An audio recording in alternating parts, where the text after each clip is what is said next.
progress. 집에서 혼자 죽기를 권하다. 저자 우에노 치즈코, 역자 이주희, 동양북스.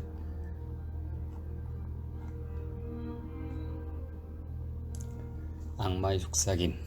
싱글 행복하면 그만이다에서 나는 부모를 혼자 둔다고 비난받은 자녀가 부모에게 같이 살자고 요청하는 것을 악마의 속삭임이라고 표현했다.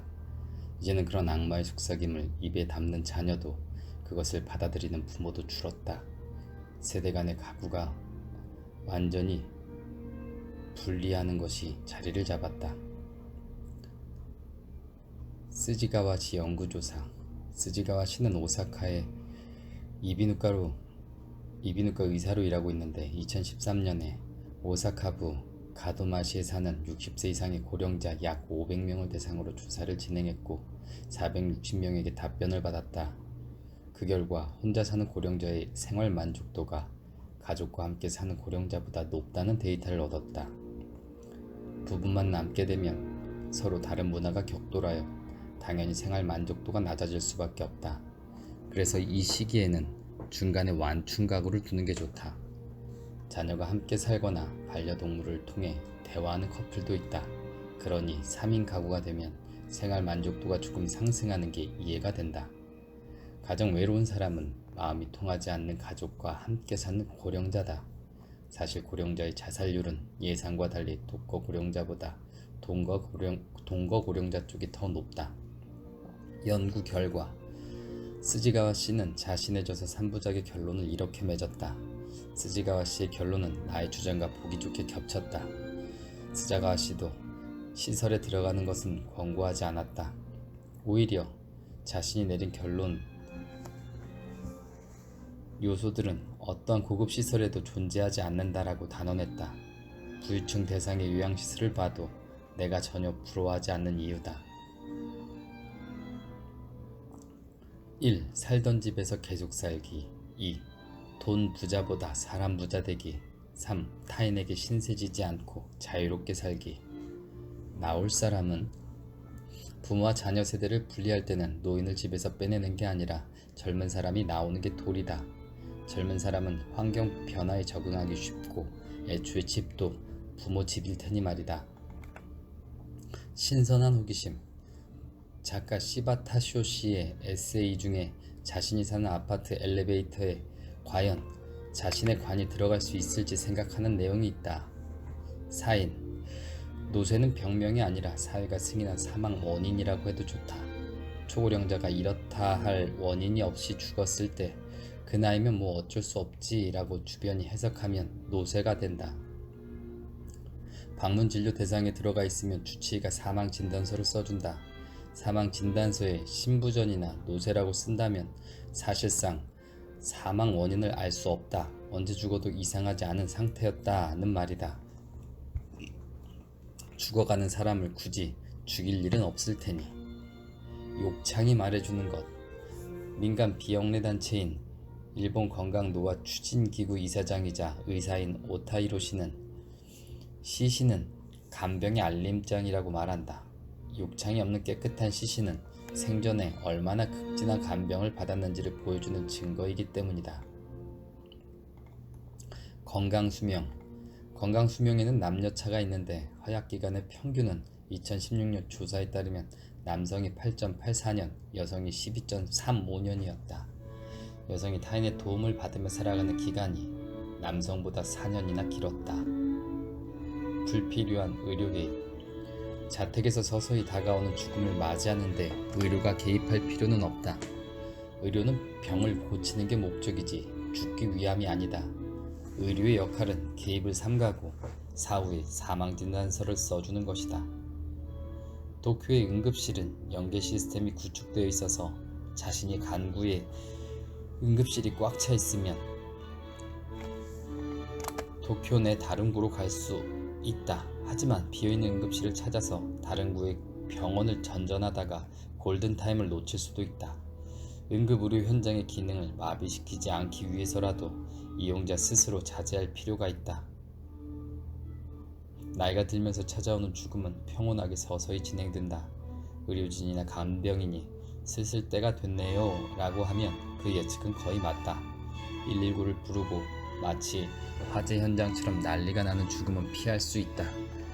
이를 위해서는 죽음에 대한 생각이 바뀌고 있다는 것을 더 많은 사람에게 알리고, 병원사가 절대 바람직한 죽음이 아니라는 사실을 배워야 한다. 자식에게 간병을 요청하지 못하는 이유, 간병이 한 가족을 뭉개버릴 정도로 매우 큰 부담이라고 생각하기 때문이다. 하지만 그 정도로 큰 부담이 아니라면, 감당할 수 있을 정도의 부담이라면 가족에게 도움을 받는 게 그렇게 벌받을 일은 아니다. 병원의 본질, 간병보험은 건강보험 비용을 줄이려고 만들었다. 게다가 병원에 있으면서 행복한 노인은 없다. 병원은 애초에 사람이 사는 곳이 아니니까. 전제적 기관, 고찰, 최신식 시설을 갖춘 한 시설에 갔는데 원장이 멋진 바가 있다고 자랑하길래 이곳에 입소하신 분들도 자주 오시나요? 라고 물었더니 왜 그런지 잘 안 오시더라고요 라고 답했다. 당연했다. 술 생각이 나면 비록 간병인과 함께 나가더라도 가까운 술집이 훨씬 즐거울 테니 말이다. 재미나 기분 전환할 수 있는 시설을 포함해서 24시간 모든 생활을 시설 안에서 하는 곳을 전제적 기관이라 부른다. 고령자 주택, 시설과 달리 단순한 임대주택이라서 외출이 자유롭고 설령 실내에서 넘어지는 사고를 당해도 본인 책임으로 주택사업자에게 책임을 물을 수 없다. 여기서 서비스는 식사와 안부 확인 정도다. 지금까지는 자립형 서비스 제공 고령자 주택이나 주택형 서비스 제공 고령자 주택이라고 불렀는데, 자립이 가능하다면 굳이 자기 집에서 나와 임대료를 내면서까지 임대주택에서 살 이유가 없다. 하지만 이런 주택사업자들은 집단 생활에 익숙해지도록 건강할 때 결정하는 게 좋다고 권한다. 수가 악용 사례, 나고야 근교의 서비스 제공형 고령자 주택이 의료법인과 결탁하여 의료 의존도가 높은 퇴원 환자를 받았는데, 보통은 시설들이 기피하는 위루관을 단 고령자들이었다. 이 주택과 제휴한 병원에서는 왕진을 자주 나왔고 한 사람당 한 달에 100만 원이 넘는 금액을 청구하여 신고가 들어갔다. 이 주택의 이용료는 월 15만 원 정도로 카상노이에와 별반 다르지 않다. 하지만 카상노이에는 이 비용으로 간호까지 해준다. 적발된 경영자는 환자 가족들은 고마워하고 한 번도 컴플레인을 받은 적이 없다며 정색했다. 그리고 이곳의 입소자들은 모두 위루관을 단 환자라서 조리시설이나 조리사가 필요 없었다. 참 나쁜 쪽으로 머리가 잘 굴러가는구나 싶었다. 세계 고령자 간병의 흐름, 시설에서 주택으로 완전히 이동하고 있다. 1988년 덴마크에서는 프라이엠이라는 노인음 시설이 법률로 금지되고 프라이에볼이라는 고령자 주택으로 바뀌었다. 프라이엠의 1인실을 확충하고 방마다 우편함을 다는 정도로 끝난 경우도 있지만, 기본 목적은 고령자를 주택에 살게 하여 가능한 자립해서 생활하도록 하는 것이었다. 그렇다면 그 주택이 집합주택이냐 아니냐는 문제가 안 된다. 게다가 도통 이해가 안 되는 게 왜 노인만 모여 살아야 하는지 모르겠다. 아포리즘, 마을이 바뀐다면 시설 따위는 필요가 없다. 병원 내 고독사, 교대 시간마다 간호사가 바뀌며 시시각각 바쁘게 움직이는 현장에서 모니터에 연결된 상태로 죽는 경우도 있다.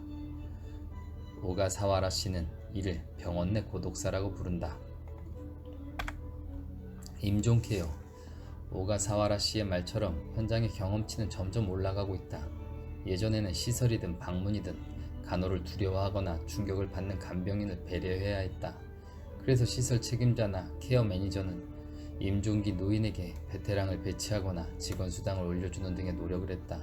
하지만 현장의 경험치가 올라가면서 고령자의 죽음은 평온하고 서서히 진행된다는 사실을 알게 되었다.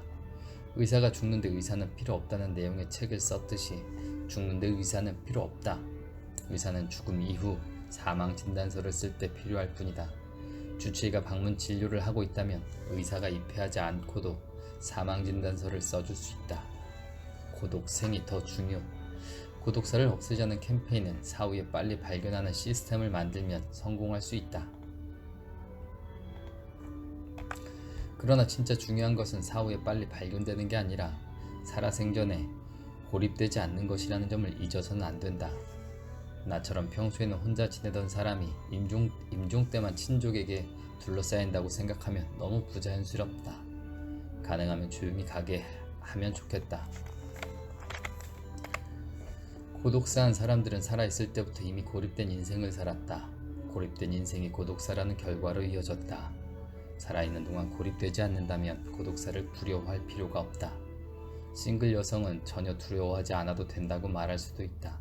왜냐하면 싱글 여성은 싱글 남성과 달리 친구 네트워크를 가진 사람이 많기 때문이다. 남성은 역시 어리석다. 남성의 사회성은 전부 이해관계를 바탕으로 이해에서 벗어난 인간관계는 맺지 않는지도 모르겠다. 덧붙이자면 나는 남성을 논리적인 생물이라고 생각해 본 적이 없다. 그들의 대부분은 논리가 아니라 이해관계로 움직이기 때문이다. 고독사의 일반적 조건. 다음 4가지 조건을 만족할 때 고독사라 한다. 1. 혼자 사는 사람이 자택에서 죽는다. 2. 입회인이 없다. 3. 사건성이 없다. 4. 사후 일정 시간이 지난 후 발견된다. 작은 팁. 화장실을 한 번만 사용해도 수도는 돌아간다. 수도 계량기가 돌아가지 않으면 무슨 일이 생겼다고 충분히 생각할 만하다. 고독사의 사각지대. 가족이 있어도 가족 전체가 지역에서 고립된 경우가 종종 있다. 정의상 1인 가구의 재택사에 해당하지 않는 사례는 과연 고독사 통계에 집계되고 있을까? 고독사 관찰. 시설이나 병원에 있으면 고독사는 피할 수 있다고 생각하는 사람이 많다. 하지만 시설도 직원이 몇 시간 간격으로 보러 올 뿐이다. 간호사가 병실을 순회한 후 다음 순회를 하기 전에 죽을 수도 있다. 병원이라고 간호사가 24시간 주시하지도 않는다. 각종 모니터가 붙어 있으니 이상을 알리는 알람이 울리면 누군가가 달려오겠지만 그도 결국은 기계가 알려주는 죽음이다. 그뿐 아니라 의사가 매뉴얼에 따라 전기 쇼크나 심장 마사지를 시작하면 평온해야 할 죽음이 화재 현장처럼 변할지도 모른다. 임종관리사 관점, 그리고 노인의 입장. 임종관리사를 양성하고 있는 시바타 구미코 씨는 혼자서 죽게 하지 않겠다, 안아주며 보내겠다며 나름의 노력을 하고 있다. 시바타 씨는 아무리 힘든 인생을 살아온 사람도 마지막 1%가 행복하다면 그 사람의 인생은 성공이며 그 마지막 1%를 도와주는 사람이 임종관리사라고 말한다. 그런데 고령자 그룹 리빙홈인 코코 쇼난다이에서 지내는 사이조 세스코 씨에게 들은 이야기다.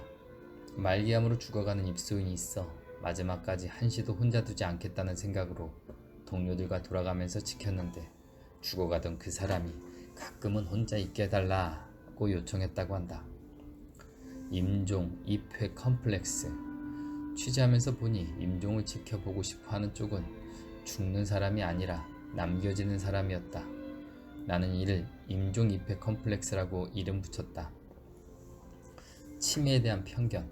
정확히 말하면 보고 싶지도 듣고 싶지도 생각하고 싶지도 않다는 결국 인정하기 싫은 마음이었다. 마주하고 싶지 않은 이유는 우선 치매 고령자가 받는 대우가 얼마나 비참한지 알기 때문이다. 둘째로는 나도 치매에 걸릴지 모른다는 공포심이고, 셋째로는 치매에 편견이 있다는 점이다.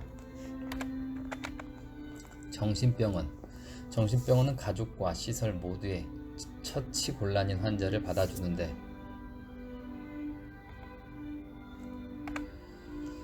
그럼 치매 환자는 정신병원에서 어떤 치료를 받을까? BPSD, 행동심리 증상이라는 문제행동, 폭언과 폭행, 자신과 타인에 대한 공격성, 환청과 망상, 이식증과 농변 등을 억제하는 수단은 2가지다. 하나는 신체적 구속이나 실내 격리와 같은 물리적 행동 억제다. 또 다른 하나는 향정신성 약물을 투여하는 생리적 행동 억제다. 폭언과 폭행이라고는 해도 대부분 여기가 어디냐, 집에 보내달라, 밖에 나가고 싶다 등의 당연한 요구다. 대부분 가족한테 속아서 오기 때문에 집에 가고 싶다는 요구는 지당하다. 정신병원에서 이러한 행동을 신체적 구속과 약물 투여로 억제한다. 환자는 확실히 얌전해지지만 반대로 생기는 잃는다. 시설의 처우. 정신병원이 아닌 고령자 시설에서도 치매 환자가 받는 처우는 매한가지다. 밖에 나가고 싶다는 환자는 건강하다면 당연히 산책도 하고 싶을 것이다. 이런 환자를 자유롭게 외출해주고 지칠 때까지 직원이 함께 다녀주는 시설은 미담이 될 정도로 희귀하다. 그런 일까지 하면 일손이 부족해서 버틸 수 없다는 것이 시설 측의 입장이다. 약물 투여. 알츠하이머의 진행을 억제한다고 알려진 도네페질 등은 한번 먹기 시작하면 평생 먹어야 한다는 점에서 고혈압 약이나 당뇨병 약과 똑같다. 게다가 병이 진행될수록 투약하는 양은 점점 늘어간다. 하지만 히가시다 스토무시의 치매의 진실을 보면 투약하는 양이 늘어서 좋을 게 하나도 없다고 한다. 약을 먹으면 의식 상태가 저하되면서 환자가 얌전해지지만 약이 뇌 활동을 억제한다고 한다. 실제로 주변에서 들려오는 말은 약을 줄이거나 아예 끊은 이후에 오히려 상태가 개선되었다는 이야기뿐이다. 아포리즘. 치매 병동은 환자를 돕는 게 아니다. 가족과 제도의 부족한 부분을 메워주고 있을 뿐이다. 문제 행동 고찰 하나. 어느 날 케어 매니저 요양보호사들과 스터디 모임을 하는데 재택의 한계라는 말이 나왔다. 나는 그게 구체적으로 어떤 것인지 물고 늘어졌다. 그러자 이식행동이라는 답변이 나왔다. 이식이라니, 굳이 이렇게 알아듣기 어려운 전문용어 말고 이상한 것을 입에 넣는다 정도면 될 것을. 그런데 그 이식이 뭘 먹었다는 얘긴가요? 라고 다시 한번 물으니 한밤중에 배가 고팠는지 냉동식품을 건드린 것 같아요 라고 했다. 그게 뭐가 문제라는 거지? 냉동식품 좀 갉아먹었다고 해서 죽는 것도 아닌데 말이다.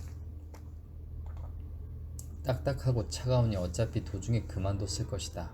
게다가 냉동실에는 음식이 있다는 사실을 인지하고 있다는 증거이기도 하다. 세제 같은 걸 마셨다고 해도 냄새나 맛 때문에 결국 토해낼 것이다. 치사량에 이를 때까지 마실 리는 없다.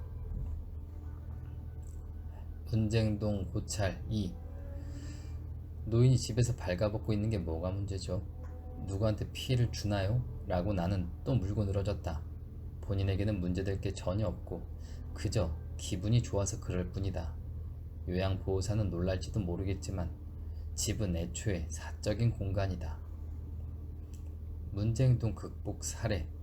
아들은 케어 매니저와 상담 후 아버지 집은 아버지의 것이니 배설물 투성이든 뭐든 하고 싶으신 대로 하셔도 된다고 마음을 정했다고 한다. 아들은 그런 방식으로 아내를, 아니 자신과 아내의 부부관계를 지켜냈다. 원인을 장담 마라. 우리 어머니가 암에 걸렸을 때 현미 채식주의자인 친구가 그러니까 내가 말했잖아, 현미밥을 안 드셔서 그래 라고 단언했다. 하지만 그녀도 나중에 암에 걸렸다. 암도 자기 책임이라고 한다면 정말 곤란하다. 치매 고찰. 치매에 걸리면 안락사를 시켜달라는 사람도 있는데 치매에 걸린 정도로는 죽을 만한 이유가 되지 않는다. 최근에는 치매 당사자의 발언도 늘어났다. 치매 당사자는 무엇을 어떻게 느낄까? 어떤 취급을 받는 것이 싫을까? 어떤 대우를 받고 싶을까? 사토 마사이코 씨는 치매는 불편하지만 불행하지는 않다.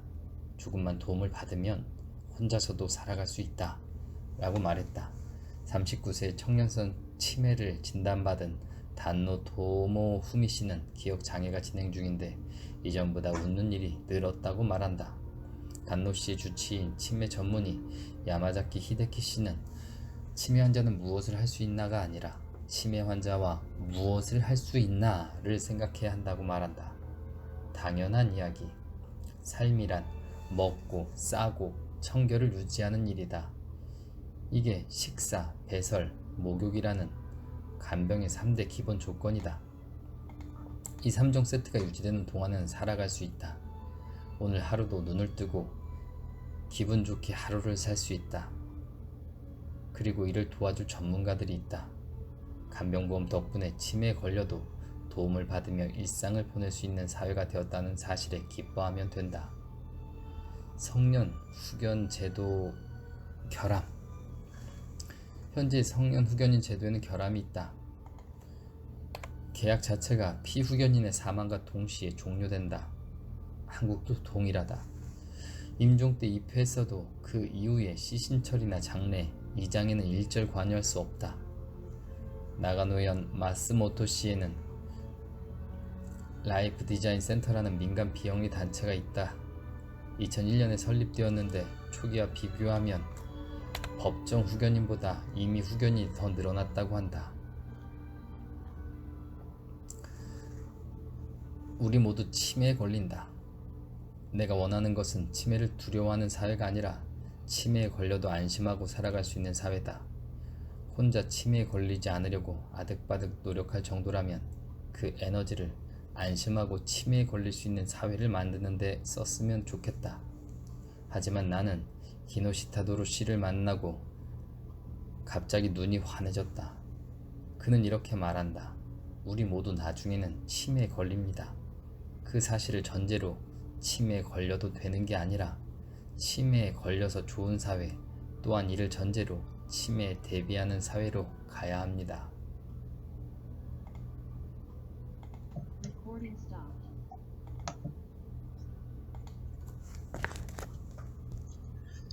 인공투석. 내가 아는 사람 중에는 몇십 년 넘게 인공투석을 하면서 70대가 된 지금도 활력있게 사는 사람이 있다. 사회공헌 사업의 책임자로서 독보적인 역할을 하고 있다. 안정이 반드시 필요한 투석 기간은 독서 시간으로 쓰고 있다고 들었다. 각지에 투석이 가능한 기관이 있다면 그곳을 들르며 여행할 수 있다. 해외 투석 기간만 연결만 되면 해외여행도 가능하다. 신장병 환자는 투석만 받으면 보통의 생활이 가능하다. 안락사와 존엄사의 차이. 일본 존엄사협회는 안락사와 존엄사는 다르다고 주장한다. 안락사는 적극적인 자살 방조이지만 존엄사는 소극적인 의료 억제로서 임종기 심폐소생술이나 기관절개, 위루, 링거 같은 무익하고 과도한 연명치료에 대한 거부라는 것이다. 그리고 그 내용을 사전에 문서를 통해 명확히 밝혀둔 게 사전 지시서다. 어려운 질문. 사회 공헌에 공헌할 수 없으면 살아있을 가치가 없을까? 삶의 보람, 일의 보람이 사라지면 과연 인생을 살아갈 의미가 없을까? 이런 생각의 배후에는 살아있을 가치가 있는 생명과 살아있을 가치가 없는 생명을 구별하는 생각이 깔려있다. 존엄한 생과 존엄하지 않은 생의 경계선은 어디일까? 어떤 사람은 스스로 배변과 배뇨를 할 수 있는 상태를 존엄의 지표로 보고 타인에게 배변과 배뇨를 부탁해야 하는 상황이 되면 존엄이 사라진다고도 말한다. 하지만 뱃설처리 도움을 받는 장애인이나 환자, 고령자는 수없이 많다. 기저귀를 차는 것 정도는 죽을 이유가 되지 않는다. 자기 결정 능력이 있는 동안은 괜찮지만 만약 자기 결정 능력이 사라지면 존엄도 사라진다고 말하는 사람도 있다. 네덜란드 안락사 사례. 네덜란드의 안락사를 연구한 마스타 준 씨는 강제 안락사라는 무시무시한 사건을 취재했다. 2016년 치매에 걸렸다는 이유로 의사가 안락사 사전 지시서를 쓴 74세 여성의 몸을 제압한 후 치사약을 투여한 사건이 발생했다. 의사는 안락사의 조건인 버티기 힘든 고통을 확대 해석하여 정신적 고통까지 포함했고 치매로 화를 자주 내고 밤거리를 배회하는 상황을 버티기 힘든 고통이라 간주했다. 이 사건은 처음에 유죄 선고를 받았으나 2019년에 최종적으로 무죄 판결을 받았다. 치매 걸리기 전에 쓴 사전지시서를 본인 의사로 간주할 수 있을지는 판단하기 어렵다. 루게릭병. 다가오는 죽음을 예측할 수 있는 루게릭병 환자는 호흡기를 붙일지 말지 장기간에 걸쳐 숙려할 시간이 있다. 전신 근육이 점점 마비되어 급기야 호흡에도 영향을 미치는 루게릭병 환자는 기관을 절개하여 호흡기를 붙이게 되면 평생 호흡기를 붙이고 살아야 한다.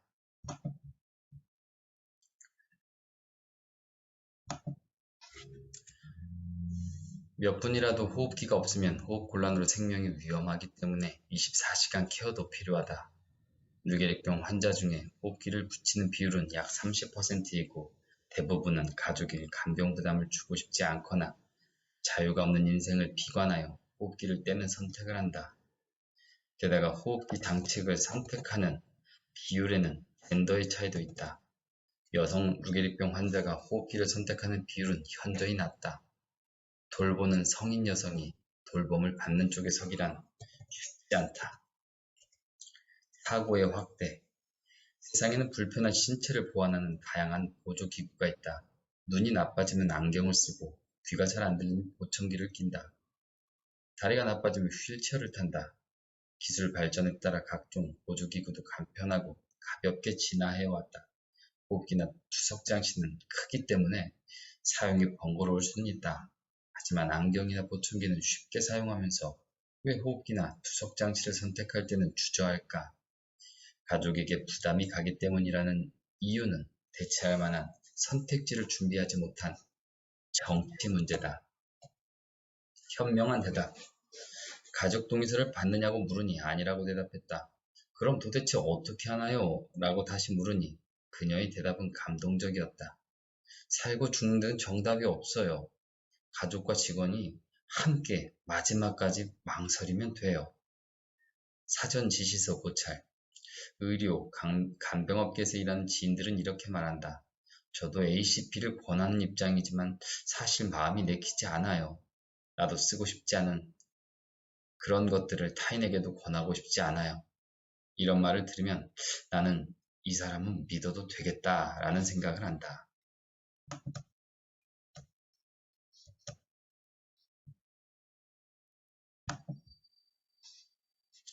안락사 분위기 조장. 네덜란드의 안락사를 취재한 마스다 씨는 2015년 전체 사망자 수에서 안락사가 차지하는 비율이 5.6%로 스스로 죽을 날짜를 결정해서 죽는 사람이 18명 중 1명이라고 했다. 가완디가 말한 2012년에 35명 중 1명보다 더 늘어났다. 법률이 시행된 당시에는 치매로 선택한 안락사는 인정받지 못했지만 2016년에 안건이 순화되면서 2016년은 141건에 달했다. 지역 안락사 심사위원회 2014년 보고서에 따르면 치매로 안락사를 선택한 그의 81건은 거의 대부분 치매 초기의 자기결정으로 치매 고통을 예상하고 벌어진 일이라고 한다.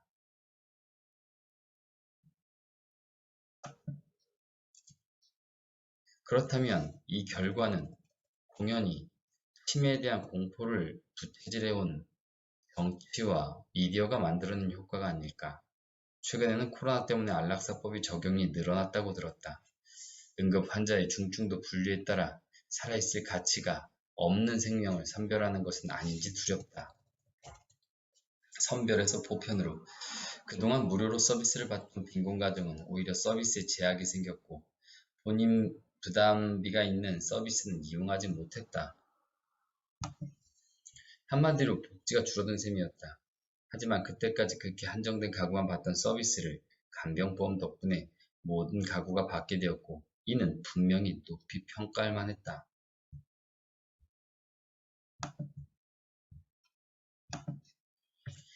계약 대상자, 이용자와 사업자가 계약을 맺으면 장점이 많았다. 요양보호사를 대체할 수 있으면 이용자의 리스크는 줄어든다. 요양보호사에 대한 불만을 요양보호사 본인이 아니라 사업자에게 전달해서 조정할 수도 있다. 일본 케어 매니저의 맹점. 간병보험을 제대로 이용하려면 제도에 대해 잘 알아야 한다. 또한 개정 때마다 점점 복잡해지고 이상해져서 초보자가 제대로 이용하는 데 무리가 있다.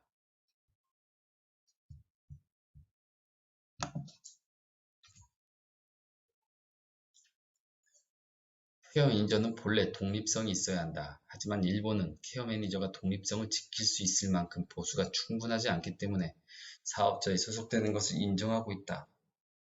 그 결과 사업자 이익을 우선시하는 케어 매니저가 등장했다.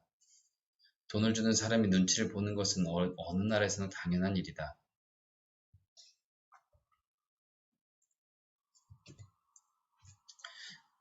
케어 매니저를 만든 것까진 좋았지만 사업자 소속을 인정한 것은 실수였다. 그래서 케어 플랜을 짤 때는 반드시 복수의 사업자를 포함하도록 지도하는 등 여러 다른 수단을 강구하고 있다. 하지만 가장 근본적인 해결책은 케어 플랜의 보수를 높여서 케어 매니저가 독립성을 지킬 수 있도록 처우를 개선하는 일이다. 간병 노동자 처우. 일본 간병 노동자의 노동조건이 얼마나 열악한지는 잘 알려져 있다. 요양보호사 자격증은 단기간에 취득할 수 있지만 그래도 요양보호사 1, 3급, 현재 3급은 폐지되어 초임자 연수로 변경. 자격증이 없으면 간병 일을 할 수 없다. 이는 잘한 일이다. 간병은 여자라면 누구나 할 수 있는 비숙련 노동이라는 기존의 편견을 불식시키는 데도 큰 역할을 했다. 가족 간병 배제 예찬. 가족에게 현금 지급을 배제한 이 모임의 공적은 역사에 기록해야 한다.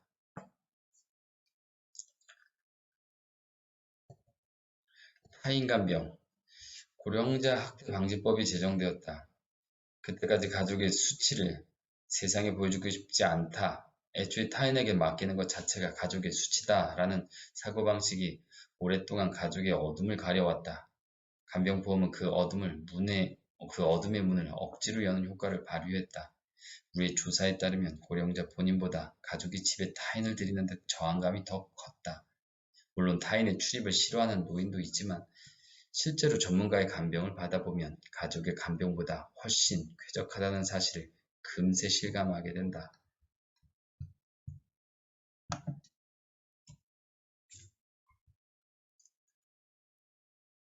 뼈 때리는 질문. 나는 취재를 하면 반드시 직원에게 묻는다. 당신의 부모님을 이곳에 모셔도 괜찮나요? 그럼 본인도 나중에 여기에 들어오고 싶나요? 나중에 간병이 필요하게 되면 본인이 경영하는 이 시설에 들어오고 싶나요? 재택 간병 유도. 간병보험 제도는 시설 이용을 억제하고 재택 간병을 유도하는 방향으로 개정을 반복했다. 재택 간병이 더 싸게 먹힌다는 불순한 동기 때문이지만 말이다.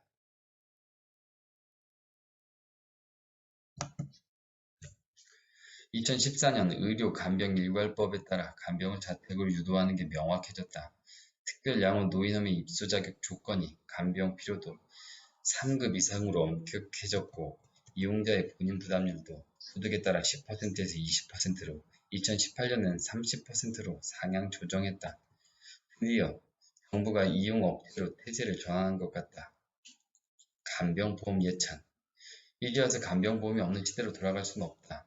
간병보험은 잃어버린 90년대 일본 국민이 달성한 개혁 중에서 개개인의 가정에 직접 영향을 미친 가장 큰 변혁이었다. 일본은 간병의 사회화를 향해 거대한 한 발짝을 내딛었고 많은 고령자와 그 가족이 혜택을 받았다. 단카이 세대는 다음 세대의 민폐 세대라는 비판을 받고 있지만 이 간병보험만은 단카이 세대의 정치적 공적으로 인정해줘야 한다. 저자의 비범성. 젊은 시절 나는 오늘의 비상식은 내일의 상식이라고 줄곧 말했었다. 질문 방법. 앞으로 간병보험은 어떻게 되나요? 간병업계는 노동 붕괴가 진행되겠죠? 나는 이런 질문을 자주 받는데 그때마다 이렇게 답한다. 어떻게 될지가 아니라 당신이 어떻게 하고 싶은지를 생각해 주세요. 간병보험은 우리 유권자가 만든다. 우리 유권자가 간병보험을 좋게도 나쁘게도 만들 수 있다.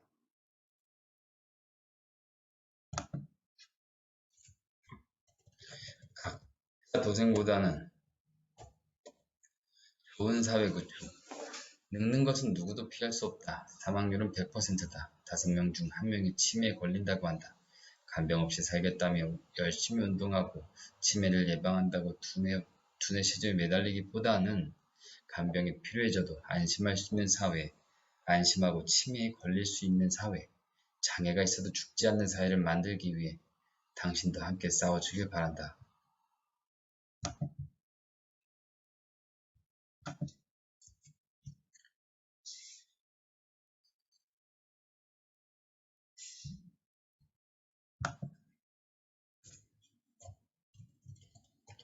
간병보험 제도의 특징, 세금과 보험의 혼합. 지방 분권과 행정 서비스의 아웃소싱, 이용자와 사업자와의 계약, 케어 매니저 제도의 도입, 자격을 갖춘 간병 노동자의 전문화, 간병 필요 인정 제도의 도입과 상대적으로 높은 지급 수준, 가족에게 현금을 지급한다는 선택지가 없다. 간병보험이 의도한 효과, 권리의식의 향상, 간병 서비스의 준시장의 성립, 여성의 무임금 노동에서 임금 노동으로 가족 간병의 실태가 드러나다. 의도치 않은 효과, 고려장 스티그마 해소, 늘어나는 본인 부담금 때문에 생긴 이용 억제, 저가 서비스 집중, 독후평,